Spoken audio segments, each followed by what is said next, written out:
How to carry out investigation. The first step is to choose an area of study, but before you do that, you need to ensure you have your logbook.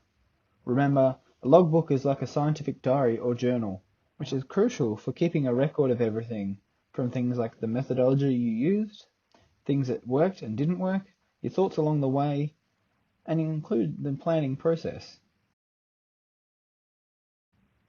Once you've got that sorted, it's on to choosing your area of study. It helps to think about what your interests are.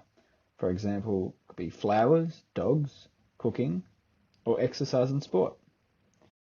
For me, it would be dogs and exercise, but we have to remember to consider whether it is ethical, which in the case of testing vertebrates, it is not. So I'm going to go with exercise for this example.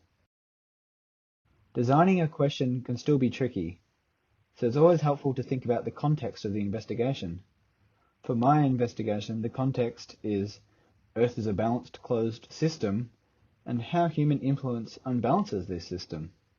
Drawing links between the context and your interest can help you start to generate ideas.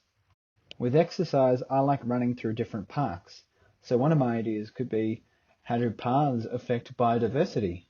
And while this is a good idea, we then need to narrow it down to something that we can test. So something like, does biodiversity and abundance decrease the closer it is to a path?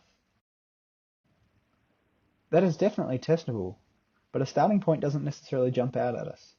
So we can flip it to say something like, does a nature reserve's biodiversity and species abundance increase the farther away it is to a man-made path? This makes it much easier to identify a starting point and specifically outlines what it is that we are testing. Once we have designed our study question, it's important to do some background research on things like, what do we already know? What research has already been done on this topic? And why would studying this be important and relevant? This will help us to develop an aim for the study. Remember to be keeping track and recording this in your logbook. If you do this as you go, it will help you with the write-up at the end. Next, we need to think about how we will conduct our study.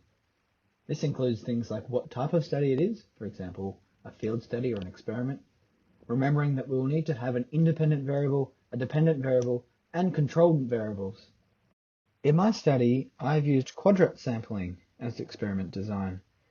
My independent variable is the distance from the path, my dependent variable is the biodiversity and the abundance, and the controlled variable are things like the time of day, temperature, and weather. It is important for the controlled variables to be kept the same.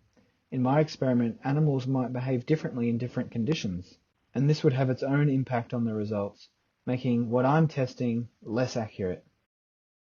With a basic design all drafted up, it's time to think about the materials and methodology you would use. Here's where it's important to consider things like how affordable the experiment would be, the ethical guidelines, how accessible it is, the time it would take. One of the most important things is to ensure that the study is unbiased and impartial. With my study, before I started collecting data, I had predetermined where my sites would be, making sure that the sites were all random. Now it's time to go and collect the data. Remember to bring your logbook so you can write it directly in, and write down everything you do step by step, so that if a stranger were to look at it, they'd be able to replicate your study. Record down all of your thoughts, data, results, ideas, and if you have a camera, take a picture of it all to document it. Once you've done this, the data collection and experiment part is finished, and you're ready for the analysis. The construction of this multimedia resource was informed by the evidence-based high-impact teaching strategies, specifically setting goals, structuring lessons, and providing worked examples. Additionally, the steps detailed throughout adhere specifically to the VCAR biology and environmental science study design.